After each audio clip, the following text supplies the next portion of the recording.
Wood share his life experiences. So it is been ನನಗೆ ಒಂದು ತಮಾಷೆಯದೆಲ್ಲ ಒಂದು ಕಡೆ ಎಲ್ಲ ಸೆಟ್ಟಲ್ಲಿ ಎಲ್ಲರೂ ಫ್ಯಾಮಿಲಿ ಥರ ಇರಬೇಕು, ಅದೆಲ್ಲ ಒಂದು ಕಡೆ.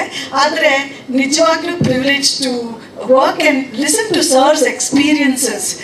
ಮಧ್ಯ ನಮ್ಗೆ ಹೇಳೋರು ಆ್ಯಂಡ್ ಅವ್ರು ಕರೆದಂಗೆ ಒಂದ್ಸತಿ ಡೈಲಾಗ್ ಟೆನ್ಷನ್ ಇರೋದು, ಸರ್ ಹಾಗೆ ಕೂಲಾಗಿ ಕೇಳ್ಕೊಂಡು ಮಾಡ್ಬಿಡ್ತಾರೆ. ನಂಗೆ ಸ್ವಲ್ಪ ಟೆನ್ಷನ್ ರಾಣಿನೇ ಸ್ವಲ್ಪ ನಾನು. ಆದರೆ ಕರೆದು ಫನಿ ಆ್ಯನಿಕ್ಡೋಟ್ಸ್ ಹೇಳಿದ್ರು. ಒಂದೊಂದ್ಸತಿ ಸರ್ ನಮ್ಗೆ ಹೇಳಿ ಗೊತ್ತಾಗಲಿಲ್ಲ ಸರ್, ಡೈಲಾಗ್ ಕಲ್ತ್ಕೋಬೇಕಂದ್ರೆ ಅದಕ್ಕೂ ಬೈಯೋರು.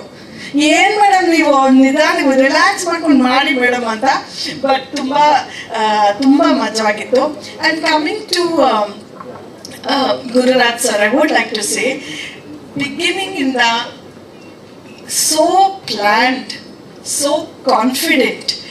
ಇದು ಯಾಕೆ ಹೇಳ್ತೀನಿ ಅಂದರೆ, ಡೈರೆಕ್ಟರ್ಸ್ ಆ ಥರ ಒಂದು ಕ್ಲಾರಿಟಿ ಇಲ್ಲದೆ ಇದ್ದರೆ, ಅಷ್ಟು ಒಂದು ಕಾನ್ಫಿಡೆನ್ಸ್ ಇಲ್ಲದೆ ಇದ್ದರೆ ನಮಗೆ ಪರ್ಫಾರ್ಮ್ ಮಾಡೋಕ್ಕೂ ತುಂಬ ಕಷ್ಟ ಆಗುತ್ತೆ. ಸೊ ನಾನು ಸುಮಾರು ಕ್ವೆಶ್ಚನ್ಸ್ ಸರ್ ಕೇಳಿದ್ದೀನಿ. ಆ್ಯಂಡ್ ಅವ್ರು ಒಂದೊಂದು ನುವಾನ್ಸು ನಂಗೆ ಹೇಳಿ, ಬಿಕಾಸ್ ಈ ಕೋರ್ಟ್ ರೂಮ್ ಡ್ರಾಮಾ ಅಂದರೆ ನಮಗೂ ಗೊತ್ತಿಲ್ಲ, ಕೋರ್ಟಿಗೆ ಹೋಗಿಲ್ಲ, ಲಾಯರ್ಸ್ ಹೆಂಗಿರ್ತಾರೆ, ಈ ಲೀಗಲ್ ಪಾಯಿಂಟ್ಸ್ ಅಷ್ಟು ಗೊತ್ತಿಲ್ಲ ನಮಗೆ. ಬಟ್ ಸರು ನಾನು ಇನ್ನೊಂದು ಹೇಳಕ್ಕೆ ಇಷ್ಟಪಡ್ತೀನಿ. ಈ ಮೂವಿ ಶೂಟಿಂಗ್ ಮಾಡಿದಾಗ especially I think the court room scenes ಎಲ್ಲ, ಅದಕ್ಕೆ ಸ್ವಲ್ಪ ಮುಂಚೆಗೆ ನಮ್ಮಮ್ಮ ಹುಷಾರಿರಲಿಲ್ಲ. ನಮ್ಮಮ್ಮಗೆ ನಮ್ಮ ಮನೆಗೆ ಬಿಟ್ಟು ಬರೋಕ್ಕೆ ಆಗ್ತಾ ಇರಲಿಲ್ಲ.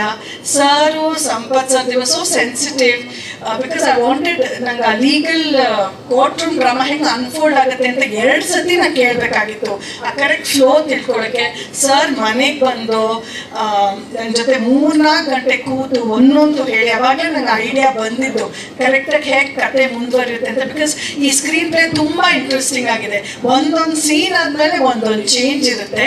So I really thanks sir. So